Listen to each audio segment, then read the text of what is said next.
నమస్కరిస్తూ నన్ను అనుక్షణం చైతన్యపరిచే గురుదేవులు ముకుంద పాదపద్మములకు నమస్కరిస్తూ ఇక్కడ ఇంత చక్కటి ఆశ్రమాన్ని ఏర్పాటు చేయటానికి అవసరమైనటువంటి తపస్సంపన్నులు తప్పు ధనులైనటువంటి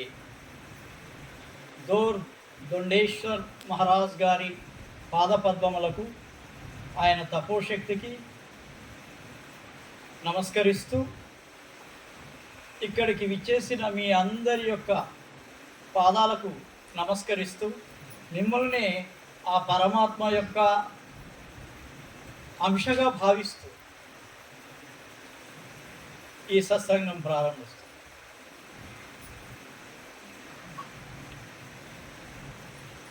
शब्द का महिमा क्या है? ఒకటి స్మరణ నా టూట్నా. కానీ అంజన ఎన్నో రోజుల నుంచి ఆయన వాజ్పేయి నుంచి వచ్చాడు. రోజు నా కాంటాక్ట్లో ఉంటున్నాడు. ఈ మధ్య సాధన మీద ఎక్కువగా ఆయనకు పట్టు కావాలనేది ఉద్దేశం ఉంది ఎక్కువ.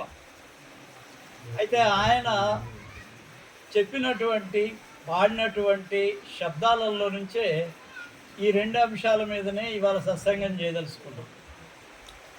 ఒకటి స్మరణ టూట్నా. స్మరణ అనేది ఎప్పుడు కూడా ఆగిపోకూడదు అనేది ఒక మాట. రెండవది శబ్దం యొక్క మహిమేంటి అనే దాని గురించి రెండవ విషయం. అయితే మొట్టమొదటి దాని విషయంలో మనము అసలు స్మరణ అంటే ఏమిటి మొట్టమొదట అర్థం చేసుకోవాల్సింది ఏంటంటే అసలు స్మరణ అంటే ఏమిటి. స్మరణ అంటే ఒక గురువు యొక్క సాన్నిధ్యంలోకి వెళ్ళి ఆ గురువు యొక్క నామాన్ని స్మరించడం ఏదైతే ఉందో దాన్నే స్మరణ అంటారు. స్మరణ అంటే పదే పదే ఒకే శబ్దాన్ని ఉచ్చరించడం. అది పవిత్రమైనటువంటి గురునామం.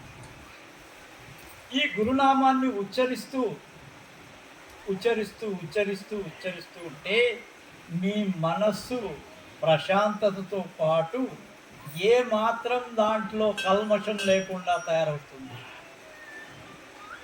స్మరణ తక్కువ అనుకోకూడదు. ఎప్పుడు కూడా స్మరణకు కూడా చాలా శక్తి ఉంది. అసలు కలియుగంలో స్మరణ సరిపోతుంది అని అంటారు. స్మరణ కరో బస్ హో జాతా అంటారు. అంటే స్మరణకు అంత శక్తి ఉంది అన్నమాట. రాముని కంటే కూడా రామనామమే గొప్పది అని అంటారు. రామనామం జపిస్తూ జపిస్తూ జపిస్తూ జపిస్తూ హనుమంతుడు రోమ రోమము రామనామంగా మారింది. రోమ రోమం కూడా రామనామంగా మారింది. ఒకసారి సీతాదేవి ఆయన యొక్క భక్తికి మెచ్చి లంకానగరం నుంచి వీళ్ళు మళ్ళా యుద్ధం చేసి రావణ్ణి చంపేసిన తర్వాత తిరిగి వచ్చిన తర్వాత రామసభలో ఇంత గొప్ప త్యాగం చేశావు కదా నువ్వు అని చెప్పి ఆ మెడలో ఉన్నటువంటి హారాన్ని హనుమంతుడికి బహుమతిగా ఇస్తుంది. కానీ హనుమంతుడు ప్రతి ఒక్క పూసని కూడా కొరికి దీంట్లో రాముడు వినిపిస్తున్నాడా, రామనామం వినిపిస్తుందా అని చూశాడు. అతి ఖరీదైన ఆ యొక్క పూసలను మొత్తం అన్నింటినీ కొరికేశాడు. కొరికేస్తే ఎక్కడ కూడా ఆయనకు రామనామం వినిపించాలి ఆ పూసల్లో. అప్పుడు చాలామంది అడుగుతారు, అయ్యా మరి రామనామము గురించి నువ్వు చెప్తున్నావు కదా, మరి దీంట్లో లేదని నువ్వు అంటున్నావు. ఖరీదైనటువంటి పూసలను అన్నింటినీ కూడా వీటిలో రామనామం లేదని తేల్చేశాడు. మరి నీలో ఉండేటువంటి రామనామము యొక్క ప్రతీక ఏమిటి? ప్రతీక అంటే నీలో నువ్వు చెప్తున్నావు కదా రోమ రోమం రామనామంలో ఉండాలని. ఆయన ఒక వెంట్రుక బీకి ఒక పక్కనున్న ఆయనకి ఇచ్చాడు వినమని. అందుట్లో కూడా రామనామం వినపడ్డది. ఏం వినపడ్డది? రామనామం వినపడ్డది. అంటే ఈ విషయం ఎందుకు చెప్తున్నానంటే ఎప్పుడైతే మీరు ధ్యానం చేస్తూ చేస్తూ ఉంటారో, స్మరణ చేస్తూ చేస్తూ ఉంటారో, మీరు దాంట్లో ఐక్యమైపోతారు. जो स्मरण करते करते करते जाना उसमें लय हो जाता. దాంట్లో లయమైపోయి మీరు కామ్గా ఉన్నా కానీ మొత్తం శరీరం అంతా రామనామం జపిస్తూ ఉంటారు, లేకపోతే గురునామం జపిస్తుంటుంది, రాధాస్వామి జపిస్తుంటుంది. ఇప్పుడు రాధాస్వామి అనేది ఒక విధానం. ఇది మానవతా ధర్మం, ఇది సనాతన ధర్మం, ఇది పూర్తిగా కూడా ధ్యానానికి సంబంధించినటువంటి విధానం. ఇది రాధాస్వామి అనేది ఒక ప్రాక్టికల్, మీరు మాటలు చెప్పిపోయేది కాదు, ఇది లోపల ఉండేదాన్ని ఏం నోట్ గమనించేటువంటిది. ఇది अंदर क्या है, घर में सब कुछ है, घर में सब कुछ है. లోపల ఉండేది చాలా ఉన్నాయి, కానీ వాటిని అందుకునే శక్తి మన దగ్గర లేదు. ఎన్నో చోట్లకి తిరుగుతూ ఉంటారు, అటు తిరుగుతారు, ఇటు తిరుగుతారు, ఆ దేవాలయం తిరుగుతారు, ఇంకో దగ్గర పోతారు, పెద్ద పెద్ద శిఖరాలను ఎక్కుతూ ఉంటారు, అక్కడ దర్శనం చేసుకొని వస్తారు. కానీ మానసికమైనటువంటి మార్పు రానంత వరకు మీరు ఎన్ని తీర్థయాత్రలు చేసినా కానీ అవి పని చేయవు. ఒకే గురువు, ఒకే సత్యము, ఒకే జ్ఞానము, ఒకే శబ్దము, ఒకే ప్రకాశం.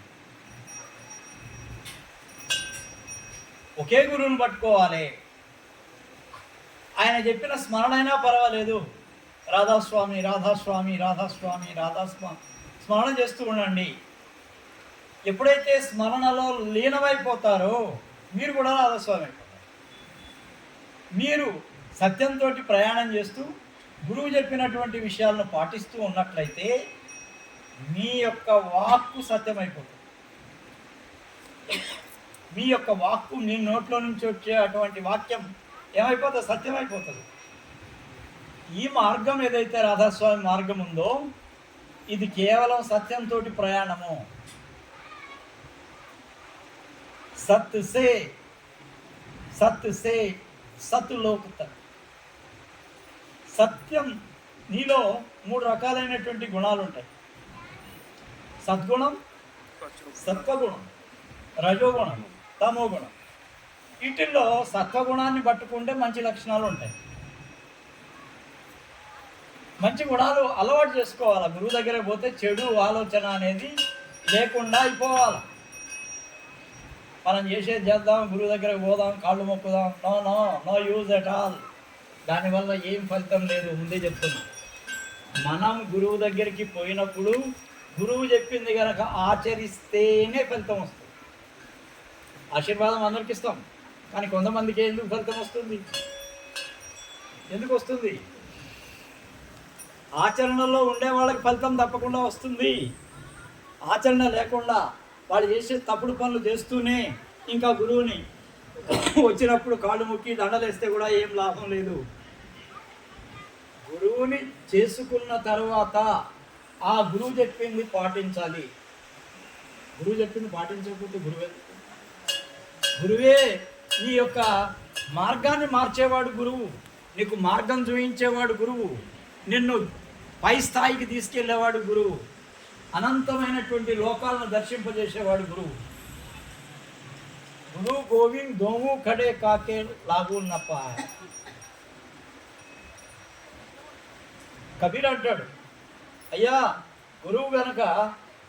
గురువు భగవంతుడు ఇద్దరు కనుక ఇక్కడ నిలబడ్డారంటే ఎవరికి నమస్కారం చేస్తావు? కిస్కు కర్ నమస్కారం బోలేతో కబీర్ బోల్తా. కబీర్ ఏమంటాడంటే గురువుకు ముందు నమస్కారం చేస్తాం. ఎందుకంటే గురువే మార్గం చూపిస్తాడు కాబట్టి. భగవంతుని తోవలు చూపించాలంటే ఎవరు చూపించాలి?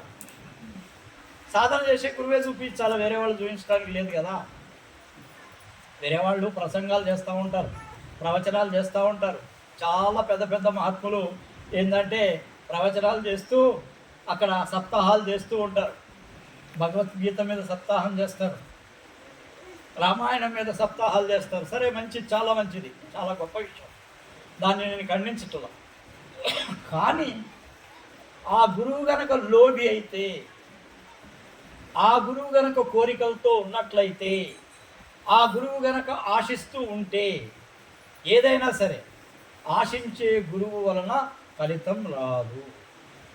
ఆశించని గురువే నిజమైనటువంటి గురువు. అన్నిటినీ, రాగాలన్నింటినీ వదిలిపెట్టిన వాడే విరాగి. ఆ విరాగే ఆధ్యాత్మికంలో ఉన్నత స్థాయికి పోయేటువంటి గురువు. ఆయన ఇచ్చే ఆశీర్వాదం ఫలిస్తుంది. చెప్పే ఎన్నో చెప్పవచ్చు, కానీ అంతర్గతంగా పోయేటువంటి స్థితిని చెప్పేవాడే నిజమైన గురువు. బహిర్ముఖంగా మనం చెప్తాం, ఆ దేవాలయానికి పోయా, అక్కడ కొబ్బరికాయలు కొట్టండి, ఇన్ని ప్రదక్షిణలు చేయండి, ఇట్లా చేయండి, అట్లా చేయండి అని చెప్తారు. సరే, నిజమైన భక్తితో పోతే ఫలితం బాగానే ఉంటుంది. కానీ తాత్కాలికమైన భక్తి, ఈ రోజుకి సంబంధించిన భక్తి ఎప్పుడూ పనిచేయదు. చూస్తున్నాం కదా, అయ్యప్ప స్వామి దగ్గర పోయి వస్తుంటారు, 40 రోజులు కఠినమైన దీక్ష బట్టి ఉంటారు. చాలా గొప్ప విషయం, దాంట్లో తప్పేం లేదు. కానీ అయ్యప్ప స్వామి దర్శనం చేసుకొని కిందకు దిగంగలోనే అన్ని అలవాట్లు మళ్ళీ బయటకు వస్తూ ఉంటాయి. తాగుడు వస్తుంది, వినుడు వస్తుంది, అన్ని అలవాట్లు, ఎన్ని చెడ్డ లక్షణాలు లోపల ఉన్నాయో అన్నీ కూడా మళ్ళా ముందుకు వస్తాయి. నువ్వు 40 రోజులు ఎందుకు చేసినట్టు, మరి ఏం వదిలిపెడతానికి చేసినట్టు, మరి నువ్వు ఎందుకు 40 రోజులు వేస్ట్ చేసినావు? మరి ఏమన్నా మారినావా? అది భగవంతుడు తప్ప, అయ్యప్ప స్వామి తప్ప? అయ్యప్ప స్వామి మహా జ్ఞాన శిఖామణి, ఆయన ప్రకాశం, ఆయన భగవంతుడు. మరి కొంతమందికి అది కూడా కలుగుతుంది కదా, భగవత్ శక్తి కూడా కొంతమందికి వచ్చేస్తుంది. కానీ కొంతమంది ఇట్లా కూడా పతనం అవుతుంది. కాబట్టి స్మరణ అనేది స్టార్ట్ చేస్తే, స్మరణ అనే దాన్ని ఎక్కడ ఆపకుండా ముందుకు పోండి.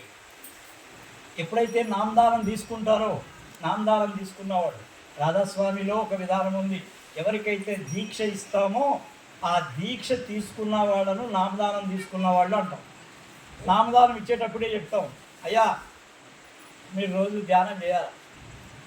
ఎట్లా చేయాలి? పొద్దున్నే లేచి స్నానం చేసి ఉదయం బ్రహ్మముహూర్తంలో 3 గంటల నుంచి 6 గంటల లోపల మీ యొక్క గురువు ఫోటో ముందు కూర్చొని మీరు ఇచ్చినటువంటి రాధాస్వామి మంత్రం ఇస్తాడా, లేకపోతే మరొక పేరు ఏమైనా చెప్తాడా, కృష్ణ అనమంటాడా, రామ అనమంటాడా, లేకపోతే ఏ దేవుని పేరు అంటాడా, లేకపోతే ఏదన్నా ఒక పదం ఇచ్చేసి దీన్నే పట్టుకోమంటాడా, అది వేరే. ఏదైతే చెప్తాడో దాన్ని అక్కడ పదే పదే ఉచ్చరిస్తూ మౌనంలోకి వెళ్ళిపోవడము, ఇది నామదానం. నామదానం చేసే వాళ్ళకి ఇంకా ఏం చెప్తాం? పొద్దున్నే మీరు బ్రహ్మముహూర్తంలో ధ్యానం చేయమని చెప్తున్నాం. రెండోది అబద్ధాలు ఆడకూడదని చెప్తాం. మూడోది ఏం చెప్తాం? అహింసా మార్గం, ఏ జీవిని చంపొద్దు, మాంసాహారం చేయకూడదు, సాత్వికమైనటువంటి భోజనమే తీసుకోండి. నామదానం తీసుకున్న వాళ్ళు ఇవి ఖచ్చితంగా పాటించాలి. అవసరమైతే బ్రహ్మచర్యం, లేకపోతే సంసారంలో ఉన్న వాళ్ళని కూడా అట్లాంటిది ఏం లేదు. కానీ ఒకే భార్యను కూడా, ఏకపత్ని వ్రతులను కూడా ప్రాతివ్రత్యమే అంటారు. ఏకపత్ని వ్రతులు కూడా బ్రహ్మచర్య అనుకోవచ్చు. మనం మరో స్త్రీని చూడకుండా, పక్క స్త్రీ గురించి ఆలోచించకుండా, తన భార్యనే ఒక దేవిలాగా, ఒక ఉన్నతమైనటువంటి స్థానం స్త్రీకి కూడా మనం ఇవ్వగలిగినట్లయితే భార్య రూపంలో, ఆ భార్య చాలా సంతోషపడుతుంది. నువ్వు చేసే సాధనకు ఆమె సహకరిస్తుంది. ఈ సహకారం కావాలంటే భార్యను సరిగా చూసుకోవాలి. ఆమెలో అవలక్షణాలు ఎన్నున్నా కానీ, అతనిలో ఎన్ని అవలక్షణాలు ఉన్నా కానీ, ఇవన్నీ రూపుమాపు పోవాలని అంటే గురువాజ్ఞని ఇద్దరు పాటించాలి. గురువాజ్ఞను పాటిస్తే ఇవన్నీ సవరణ అయిపోతుంటాయి. ఇవి ఒక్క రోజులో అయ్యేటివి కాదు. ఎన్నో రోజుల నుంచి ప్రయత్నం చేస్తూ ఉంటే, ఈ స్మరణ తెగకుండా మనం గనక రోజు చేస్తూ ఉంటే మనకు తప్పకుండా ఫలితం వస్తుంది. దీనికోసమే ఈ జీవితం మనకి ఎందుకు ఇచ్చిండు భగవంతుడు అంటే, అందరు చేసే పనులు ఇవే. ఏంటి? పుట్టడం, సంసారం చేసుకోవటం, పిల్లల్ని కంటం, ఆ తర్వాత చనిపోవడం. ఏం మార్పు లేదు. ప్రపంచంలో 99% మనుషులంతా కూడా కేవలం దీనికోసమే పుట్టి చచ్చిపోతున్నారు. కానీ అంతర్గతంగా పోయేవాడు 100కి ఒకళ్ళు ఉంటారు, లేరని కాదు. వాళ్ళు వాళ్ళు ఎప్పుడూ కూడా భగవంతుని యొక్క జాడల కోసం, భగవంతుని యొక్క అడుగు జాడల కోసం, ఆయన యొక్క సన్నిధి కోసం, ఆయనలో ప్రవేశించటానికి చేసే ప్రయత్నం చేసేవాళ్ళు ఉంటారు, లేరని కాదు, ఉంటారు. ఎవరైతే నామదానం తీసుకున్నారో వాళ్ళు రోజు ఇదే విధంగా గురువు చెప్పినట్టు కనుక నడిచినట్లయితే వాళ్ళ కొన్ని రోజుల్లోనే దాని యొక్క ఫలితం వస్తుంది. ఒక గురువు దగ్గరకు వస్తే ఆలోచనలు ఆగిపోతాయి, ఆనందం కలుగుతుంది అంతర్ముఖంగా. గురువుకు నమస్కారం చేయాలనిపిస్తుంది, గురువుతోటి కాసేపు ఉండాలనిపిస్తుంది. ఎందుకు అనిపిస్తుంది? ఇది గురువు సాధకుడైతేనే, సాధన చేసే గురువు అయితేనే, అంతర్గతంగా లోపల ప్రకాశము శబ్దాన్ని చూసే గురువు అయితేనే వాళ్ళ దగ్గరికే పోవాలనిపిస్తుంది, వేరే వాళ్ళ దగ్గర పోవాలనిపిస్తుంది. కాబట్టి ఈ గురు సాంప్రదాయం ఏదైతే ఉందో ఇది చాలా ఉన్నతమైనది. రాముడికి గురువు ఉన్నాడు, కృష్ణుడికి గురువు ఉన్నాడు, మీరాకి గురువు ఉన్నాడు. అందరూ మహానుభావులు, ఎంతమైతే కబీర్కి కానీ తులసీదాస్కి కానీ అందరి గురువులు ఉన్నారు. గురువు లేనివారు నిగురువు నైవత అంటే ఏమంటారు వాళ్ళని? గురువు లేని వాడికి భగవంతుడి దగ్గర స్థానం లేదు అనేది ఒక హైందవ సాంప్రదాయం ఉన్నది. ఏమంటారు? గురువుని చేసుకుంటేనే మీకు అక్కడ భగవంతుని యొక్క మార్గంలో చోటు ఉంది, లేకపోతే లేదు అని. కాబట్టి గురువు యొక్క ప్రాధాన్యత చాలా ఉంది. అందుట్లో స్మరణ యొక్క ప్రభావం కూడా చాలా ఉంది. స్మరణ చేస్తూ చేస్తూ చేస్తూ మనం కూడా ఆ రాధాస్వామిలో లీనమైపోతాము. ఎప్పుడు లీనమైపోతాము? ఎట్లా తెలుస్తుంది నీకు? నీ అస్తిత్వము, నువ్వు అనే పదాన్ని, నువ్వు అనే దాన్ని పూర్తిగా మర్చిపోయినా. जब मैं नहीं, जब तू है मैं नहीं, जब मैं हूँ तू नहीं, जब तू है मैं नहीं. ఏమంటాడు ఇక్కడ? ఎప్పుడైతే నువ్వు ఉంటావో లోపల భగవంతుడికి స్థానం లేదు. ఎప్పుడైతే భగవంతుడు వచ్చి నీలో చేరిపోతాడో, ఆ శక్తి వచ్చి చేరిపోతుందో అప్పుడు నువ్వు లేవు. ఈ నువ్వు అనేది అహంకారం. ఈ నువ్వు అనేది ఏదైతే ఉందో ఇది అహంకారము. నేను, what we call this identity, personality ఏదైతే ఉందో ఈ పర్సనాలిటీ అనేది లేకుండా పోవటమే నిజమైనటువంటి సాక్షి పదము. సాక్షిలోకి వెళ్ళిపోవడము అంటే ఇదే. అహంకారం లేకపోవడమే, అహంకారం నశించుకోవడమే. నేను లేదు అక్కడ, నేను లేదు, కేవలం భగవంతుడు అక్కడే ఉన్నాడు. జబ్ తూ హై మై నహీ, ఎప్పుడైతే నువ్వు లేవో, నువ్వు గనక దాంట్లో లోపల ఉన్నావు అంటే భగవంతుడికి స్థానం లేదు. భగవంతుడు వచ్చి చేరాడంటే నీకు స్థానం. అంటే నువ్వేమైపోయావు? భగవంతుని యొక్క తత్వంతో నిండిపోయావు. ఈ నిండిపోయినప్పుడు నీకు ప్రపంచమంతా కూడా ఏకంగానే కనపడుతుంది. ఈ మతాలు, కులాలు, ఈ ఆలోచనలు, ఈ ఈర్ష, ద్వేషం ఇవన్నీ సమసిపోతాయి. ప్రపంచంలో ప్రతి ఒక్కటి అఖండంగానే కనిపిస్తుంది. What we call gestalt.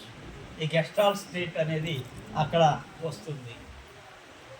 కాబట్టి స్మరణ ఎప్పుడు కూడా ఆపకుండా నిరంతరంగా చేస్తూనే ఉండాలా. మీకు డౌట్ వస్తుంది, మహారాజ్ మేము పనులు చేసుకోకుండా కేవలం ఎప్పుడు ఇదేనా మా పని, మేము ఇట్లనే చేస్తే ఎట్లా బతుకుతామని అనొచ్చు మీరు. అయ్యా, మీరు పొద్దున్నే గనక 3 గంటలకు లేచో 4 గంటలకు లేచో స్మరణలో కూర్చుంటే ఆ స్మరణ అనేది మొత్తం శరీరంలో నిండిపోయి మొత్తం రోజంతా పనిచేస్తూనే ఉంటుంది. నువ్వు చేయాల్సిన పని లేదు, లోపల అది చేస్తూనే ఉంటుంది. నువ్వు నోటితోటి అనాల్సిన పని లేదు, లోపల అదే అనుకుంటూనే ఉంటుంది. కానీ ఆ తాదాత్మ్యత, ఆ తపన, ఆ భావావేశము అవన్నీ ఉన్నప్పుడే సాధ్యమవుతుంది. ఇంకోటి శబ్దం గురించి అడిగాడు ఈయన. అంజన్న ఒకటేమన్నాడు, పడాయి शब्द का महिमा। शब्द का वेद बता दो सतगुरु, शब्द का वेद बता दो। अब से శబ్ద కా భేద బతావు, శబ్దం యొక్క భేదం ఏందో తెలియజేయి గురుదేవా అని అడుగుతున్నాడు. అంటే ఇక్కడ ఏంది, మామూలుగా అయితే మీకు శబ్దం గురించి అర్థం కాదు. ఎందుకంటే సామాన్యంగా కొత్తగా వచ్చిన వాళ్ళకి, రాధాస్వామి సత్సంగం గురించి తెలియని వాళ్ళకి ఈ శబ్దం ఏంది, ప్రకాశం ఏంది, లోపల ఏంటి అనే విషయాలు తెలియవు. అయితే ఇక్కడ శబ్దము అనేది ఏదైతే ఉందో ఇది రాధాస్వామిలో చాలా ప్రధానమైనది.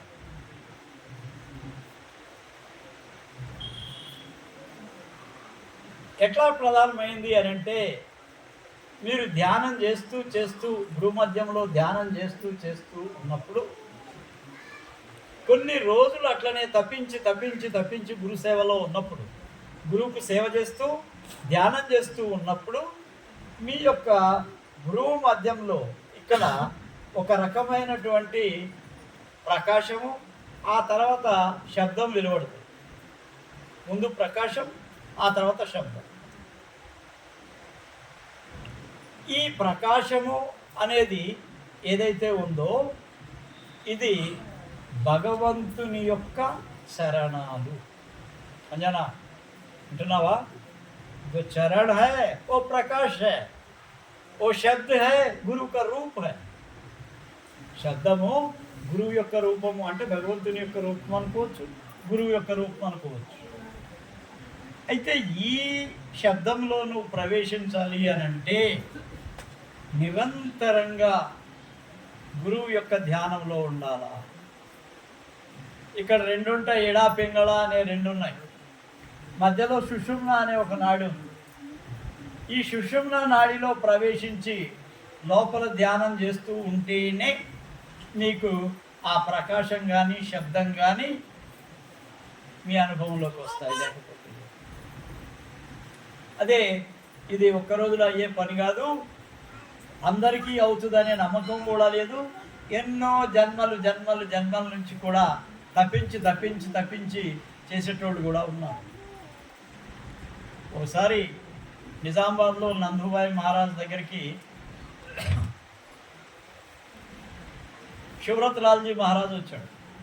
దక్షిణ నిజామాబాద్ నందూబాయిజీ మహారాజ్ ఫకీర్ చంద్ మహారాజ్కి ఇద్దరికి కూడా గురువు శివ్ భరత్ లాల్ మహారాజ్, శివరత్ లాల్ మహారాజ్. వీళ్ళు ఆగ్రాలో ఉంటారు, ఆగ్రా దగ్గర గోపీగంజ్ ఉత్తరప్రదేశ్లో. వీళ్ళు శిష్యులు. ఈ శిష్యుల దగ్గరికి ప్రతి సంవత్సరం ఒకసారి ఆయన ప్రోగ్రాం పెట్టుకొని వస్తుండే. ప్రోగ్రాంలో వచ్చినప్పుడు ఆయన వెంట చాలామంది శిష్యులు వచ్చేవాళ్ళు, దగ్గర దగ్గర 10-12 మంది ఎప్పుడు ఆయన వెంటబడి వచ్చేది. అందుట్లో ముస్లిమ్స్ ఉంటారు, హిందువులు ఉంటారు, రకరకాల జాతుల వాళ్ళు అందరు కూడా ఉంటారు. అయితే వాళ్ళు ఏం జరుగుతుందంటే అక్కడ ఆయన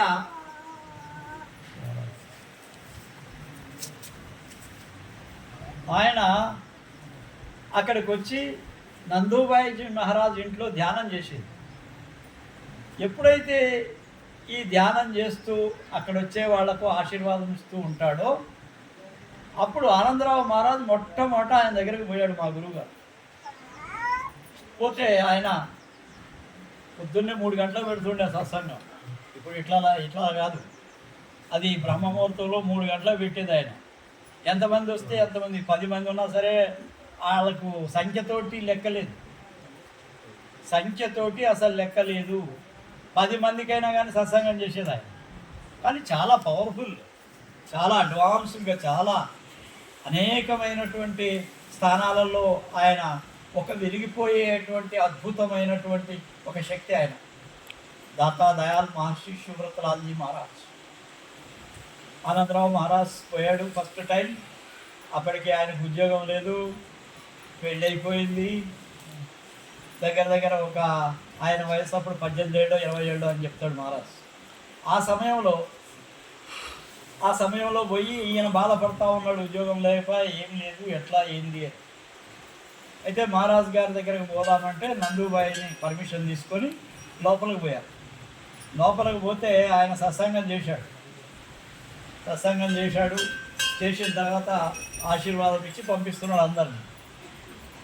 అప్పుడు ఆనందరావు మహారాజు గారు ఒక ప్రశ్న అడిగాడు ఆయన, అయ్యా మీరు లోపల ధ్యానం అన్నారు, లోపల చాలా శక్తి ఉందంటున్నారు, లోపల ప్రకాశం శబ్దం గురించి చెప్తున్నారు, మరి అదేందో ఆ వివరాలు నాకు చెప్పగలుగుతారా? నాకు తెలియజేయండి, ఈ రహస్యం ఏందో నాకు తెలియజేయండి అన్న. ఈ మాట అన్న తర్వాత దత్తాదయాల్ మహర్షి శివవ్రతలాల్జీ మహారాజ్ ఏమన్నా అంటే, అయ్యా రేపు పొద్దున్నే 3 గంటలకి నువ్వు ఒక కొబ్బరికాయ, 2 ఊదుబత్తీలు, 2 ఆ రోజుల్లో చక్కెర బిళ్ళలు ఉండే అవి ఒక 2 తీసుకొని రా. అవి గనక తీసుకొస్తేవంటే నీకు ఆశీర్వాదం ఇచ్చేసి ఆ రహస్యం చెప్తాను. సరే అని చెప్పి తెల్లారి 3 గంటలకే పోయాడు. 3 గంటలకే పోతే ఆయన్ని ఆశీర్వదించి ఆయనకు నామదానం ఇచ్చి ఆయన లోపల ప్రకాశాన్ని చూపించాడు. సూర్యుని యొక్క దర్శనం, సూర్య దర్శనం అయిపోయింది. లోపల భూమధ్యంలో ఆయన గట్టిగా నొక్కి క్యా దేఖ్ రహే తూ అన్నాడు. మహారాజ్ సూర్యకు దేఖ్ రహా హూం బస్ అని చెప్పి ఆయనకు ఆశీర్వాదం ఇచ్చాడు. ఆయన ఎమ్మట 10-12 మంది తిరుగుతూ ఉన్నారు కదా, దగ్గర దగ్గర ఆయన ఎమ్మట 6 ఏళ్ల నుంచి తిరుగుతున్నారంట వాళ్ళు. 6 years నుంచి తిరుగుతున్నారు. ఎవ్వరికి నామదానం ఇవ్వలేదు ఆయన. ఈయన నిన్నగాక మొన్న వచ్చిండు, ఈయనకి ఎట్లా ఇచ్చినామని పట్టుకున్నారు. ఇక గురువు దత్తాదయాల్ మహర్షి శివవ్రతలాల్ని అడిగిరు వాళ్ళు, అరే మేము ఇన్ని సంవత్సరాల నుంచి ఎమ్మడి తిరుగుతున్నాం, నువ్వు మాకేయకుండా ఆయనకి ఇచ్చినావు ఎందుకు అని. అయితే అప్పుడు శివవ్రతలాల్జీ మహారాజ్ ఏం చెప్పిండంటే, అయ్యా ఈయన ఇక్కడ వచ్చిన ఆయన ఎవరనుకుంటున్నారు, నా గురువు యొక్క శిష్యుడినా, నా గురువు యొక్క శిష్యుడు, శాలిగ్రామ్ మహారాజ్ యొక్క శిష్యుడు. కాబట్టి హుజూర్ శాలిగ్రామ్ మహారాజ్ చాలా గొప్ప సంత్ మహాత్మ. ఆయన ప్రవచనాలు విన్న ఆయన దగ్గర దీక్ష తీసుకున్న ఆయన ఇప్పుడు మళ్ళా జన్మ ఎత్తిండు, ఇక్కడికి వచ్చిండు. కాబట్టి ఆయనకు నేను నామదానం ఇచ్చిన, ఇది రెన్యువల్ చేసిన అంతే. ఆయనకు ఆల్రెడీ లోపల ఉంది, దాన్ని నేను రెన్యువల్ చేసిన అని చెప్పాడు. అంటే లోపల శబ్దం ఎప్పుడైతే వినిపిస్తూ ఉంటుందో ఒక్కొక్క స్థానంలో ఒక్కొక్క రకమైనటువంటి శబ్దం వినిపిస్తుంది. నేను మొట్టమొదటి ఆనందరావు మహారాజుని దర్శనం చేసుకున్నప్పుడు బాన్స్వాడలో ఆయన ముందు పోతూ ఉన్నాడు. మేము ఒక 15-20 మంది వాళ్ళ దగ్గర హారతి చేయటానికి పోతున్నాడు బాన్స్వాడలో. పాత బాన్స్వాడలో, కొత్త బాన్స్వాడలో హాస్పిటల్ పక్క నుంచి దగ్గర దగ్గర ఒక 1/2 కిలోమీటర్ దూరం ఉంటుంది ఆయన దగ్గర హారతి చేద్దామని పోతున్నాడు మహారాజు. మేమేమన్నా వెనకున్నాం. అప్పటికి ఇంకా నామదానం తీసుకోలేదు నేను మహారాజ్ తోటి. అప్పటికి రాధాస్వామి గురించి కూడా పూర్తిగా ఏం తెలియదు నాకు. ఒక హై స్కూల్ ఉంటుంది, గర్ల్స్ స్కూల్, దాన్ని దాటిన తర్వాత ఇట్లా మూల తిరిగితే హాస్పిటల్ వస్తుంది. ఇటు సైడ్ హాస్పిటల్, ఇటువైపు తోవ, వాళ్ళ ఇంటికి పోవటానికి. అక్కడి నుంచి స్టార్ట్ అయింది నాకు లోపల ధ్వని స్టార్ట్ అయింది, వీణా ధ్వని స్టార్ట్ అయింది. ఏం ధ్వని అది? వీణ మోగిస్తున్నట్టు శబ్దం వినిపిస్తుంది. అక్కడి నుంచి దగ్గర దగ్గర వాళ్ళ ఇంటికంటే 2-3 ఫర్లాంగుల దాకా ఉంటుంది. నడుచుకుంటూ పోతూ ఉన్నాం. అక్కడ వరకు కూడా వినిపించింది. నా పక్కన వాళ్ళని అడిగా, నారాయణ అని నా దోస్తు ఒక ఆయన నా పక్కన, ఆయన అడిగా, నారాయణ నీకేమైనా శబ్దం వినిపిస్తుందా? లేదు పందులు, నాకేం వినిపించట్లేదు. మరి నాకు వినిపిస్తుంది. సరే నీకు వినిపిస్తుంది అంటున్నావు కదా, మంచిదే అని చెప్పి వాళ్ళు ఏమన్నా అంటే, నారాయణ సరే మీరు వింటున్నారు కదా, వినండి, అక్కడ పోయిన తర్వాత మహారాజ్ దర్శనం చేసుకుందాంలే అని అన్నాడు. సరే పోయాం ఆడ పోయాం. ఆడ పోయిన తర్వాత వాళ్ళ ఇంట్లో హారతి అయింది, మహారాజు యొక్క పాదాభివందనం చేసుకున్న, శబ్దం ఆగిపోయింది. అది శబ్దం అంజనా, అది నా మొదటి అనుభవము శబ్దంతో. అడిగినావు కదా శబ్దం. మరి అప్పటికి నాకు ఇంకా నామదానము లేదు, కానీ ఎవరి నుంచి ఇది వచ్చిందో ఆ పరమాత్మకే తెలుసు. ఇంతకుముందు చేసిన సాధన అక్కడ అంటుకున్నట్టుగా నేను అనుకుంటా. ఏదైనా సరే సాధన చేసి చేసి చేసి ఎక్కడైతే ఆగిపోతామో అక్కడి నుంచే ఈ జన్మ మళ్ళా స్టార్ట్ అవుతుంది. ఇది కంటిన్యూ అవుతుంటుంది. అది తెలుసుకుంటే, ఆ శబ్దం ఏంది అని తెలుసుకుంటే, అది సతులోకం శబ్దం అన్నాడు మహారాజ్. ఏమన్నాడు? ఓ శబ్ద సతులోక హై అన్నాడు. ధన్యోస్మి, చాలా సంతోషపడ్డాను. అయితే మనం అక్కడ నుంచి వచ్చినాం అన్నమాట, ఆ స్థాయి నుంచి వచ్చినాం అన్నమాట అనేది అప్పుడు అర్థమైంది నాకు. తర్వాత మహారాజ్ నాకు నామదానం ఇవ్వటము 1986లో. అక్కడి నుంచి ఆయనతోటి సాహచర్యం జరగడము, అనేక శబ్దాలతోటి ప్రయాణం చేయటం, ప్రకాశంతో శబ్ద ప్రకాశాలతోటి ప్రయాణం చేయటం, నిరంతరంగా ఇది కొనసాగుతూనే ఉన్నది. ఇంకా ప్రయాణం చేస్తూనే ఉన్నాం, ఇంకా ఆ శబ్ద ప్రకాశాల్లో లయమై ఉన్నాం. ఇలా నువ్వు కూడా అంజనా ధ్యానం చేస్తూ పోతేనే దాని ఫలితం. మాటలు చెప్తే లాభం లేదు. నిత్య జీవితంలో ఏ తప్పులు చేయకుండా, హింస చేయకుండా, సత్యం ప్రయాణం చేస్తూ, సాత్వికమైన భోజనం చేస్తూ, సర్వం భగవంతునికి గురువుకి అర్పిస్తే ఫలితాలు చాలా చక్కగా వచ్చేస్తాయి. ఆ అనుభవాలు తప్పకుండా అవుతాయి, కావనేది లేదు. ఏదో పెద్ద తప్పు చేస్తే తప్పక. ఇంతకుముందు జన్మల్లో గురువుని ద్వేషించేవాడికి ఈ జన్మలో ఏం దొరకదు. ఇది కూడా క్రితం జన్మల్లో ఎవరైనా సరే గురువుని ద్వేషిస్తే, గురువుని అనరాని మాటలు అంటే, గురువుతోటి అందుకే చాలా జాగ్రత్తగా ఉండాలని చెప్పేది. ఏమీ ద్వేషించకూడదు గురువుని. ఆయనలో తప్పులు లెక్క పెట్టొద్దు, ఆయనలో ఏమీ చూడొద్దు. ఆయన నా గురువు అనేదే ఉండాల. అయితేనే మళ్ళా మీకు ఆ నామ సాధనలో ఆ లోపల ఉండేటువంటి ప్రకాశం శబ్దాలు బయటకు వస్తాయి, లేకపోతే రావు. కొంతమంది సంవత్సరాల తరబడి చేస్తూనే ఉంటారు, బ్రహ్మచర్యం కాపాడుకోలేరు. ఇంకోటి అసత్యం వైపు నడుస్తూ ఉంటారు. ఇవాళ ఒక గురువు, రేపు ఇంకో గురువు, ఎల్లుండి ఇంకో గురువు. ఏ గురువు దగ్గరకు పోయినా ఏం దొరకదు. ఇదొకటి గుర్తుపెట్టుకోండి. గురువు, అందరి గురువుల్లో అన్నిటికంటే ఉన్నతమైనటువంటి స్థాయి శబ్దం ప్రకాశమే. ఏ గురువు ఇచ్చినా కానీ ఆఖరికి మీకు దొరికేది అదే. అయితే అట్లాంటి స్థాయికి పోవాలనుకున్నప్పుడు మీరు ఒకే గురువుతోటి ప్రయాణం చేయాలి. ఇవాళ ఈ గురువు, రేపు ఇంకో గురువు, రేపు అక్కడ ఈ దేవాలయం ఆ దేవాలయం అయ్యి. ఎందుకు పోతారు అంటే కోరికలు తీర్చుకోవటానికి పోతారు. దేవతలు కోరికలు తీరుస్తారు, తీరేరు. కానీ కోరికలు తీర్చుకోవడం వల్ల ఇంకా కోరికలు బలమై నిన్ను పైకి పోనీయవు. ధ్యానంలో కోరికలు తీరుతాయి. మహారాజ్ దగ్గరకు వచ్చినా ఆశీర్వాదం ఇస్తే తీరుతాయి. ప్రమాదంలో ఉన్నవాళ్ళు కాపాడబడుతున్నారు, ఎన్నో రకాల లాభాలు అవుతున్నాయి. కానీ ఇవాళొకళ్ళు, రేపొకళ్ళు, ఎల్లుండొకళ్ళు అనుకుంటే మాత్రం ఏమీ సాధించలేరు ఎవరు కూడా. ఒకే గురువుని పట్టుకో, ఒకే గురువుతోటి ప్రయాణం చేయి, ఒకే గురువు చెప్పినట్టు నడువు, ఒకే గురువుని ఆరాధించు. అప్పుడే నీకు ఫలితం, లేకపోతే లేదు.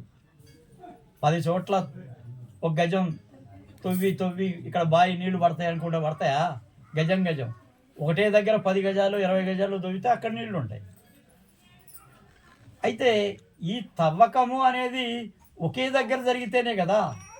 అక్కడ కొంత ఇక్కడ కొంత జరిగితే ఏమవుతుంది? ఏం కాదు.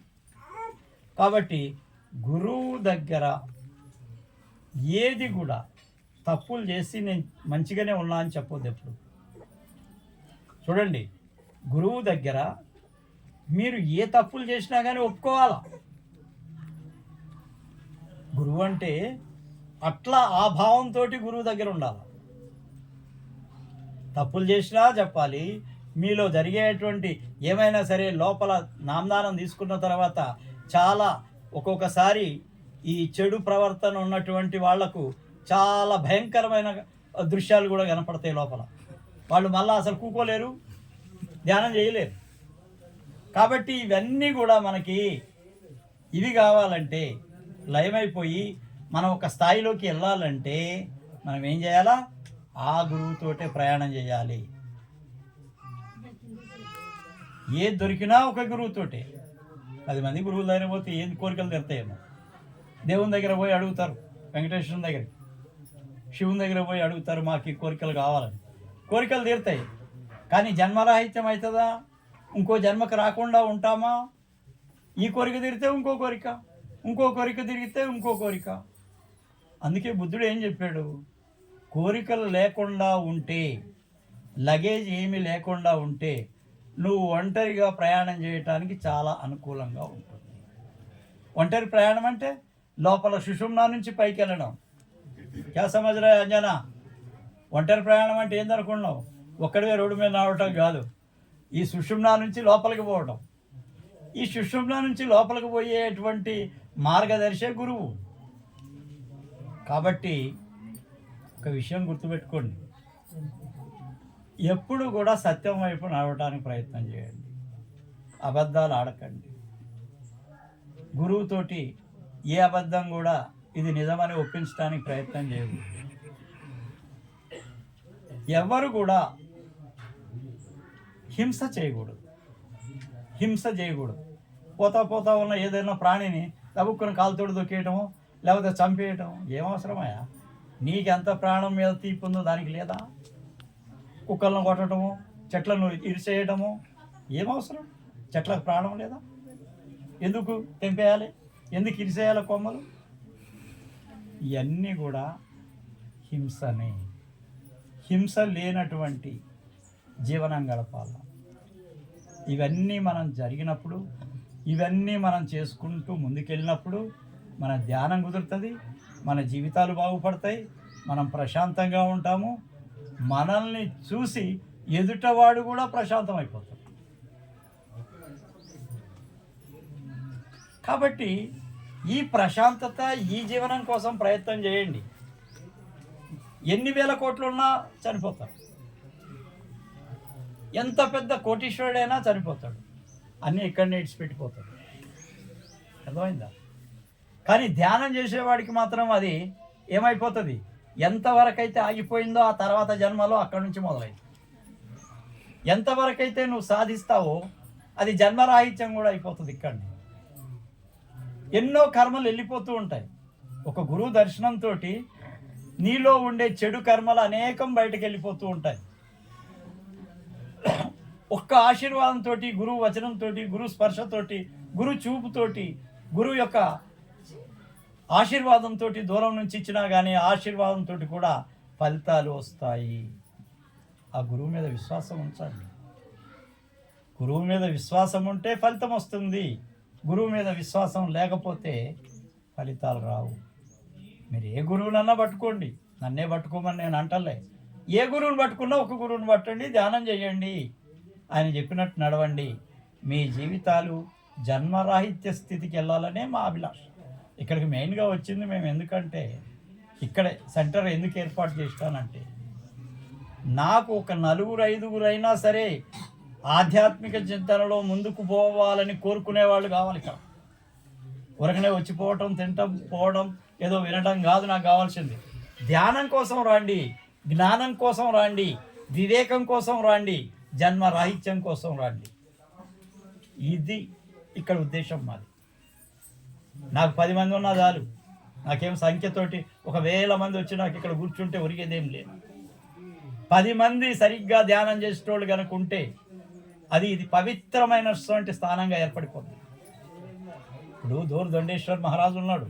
ఎందుకు గొప్పవాడైనా? తపస్సు చేశాడు, అన్నీ వదిలిపెట్టాడు. విరాగి, సన్యాసి, మొత్తం అన్నీ వదిలిపెట్టుకొని తపశ్చర్య చేసి తప్పించి తప్పించి తప్పించి మహాత్ముడు అయిపోయాడు. ఆయన దగ్గరకు వచ్చి మొక్కితే మీ కోరికలు తీరుతున్నాయి. మీరు జన్మరాహిత్యం గురించి అడగండి. జన్మ రాహిత్యం గురించి అడగమని చెప్తున్నా. అయితే ఈ జన్మరాహిత్యం కోసం చేసే ప్రయత్నమే స్మరణ, ధ్యానం ఇవన్నీ కూడా. కాబట్టి దానికోసం రమ్మని, దాంట్లోనే ప్రవేశించమని, మీ జీవితాలు చాలా ధన్యంగా, చాలా శోభాయమానంగా, చాలా ప్రకాశంగా, చాలా శబ్దయుతంగా, చాలా జ్ఞానయుతంగా, వివేకవంతంగా తయారు చేసుకోవాలని కోరుతున్నాను. అందరికీ రాధాస్వామి. రాధాస్వామి.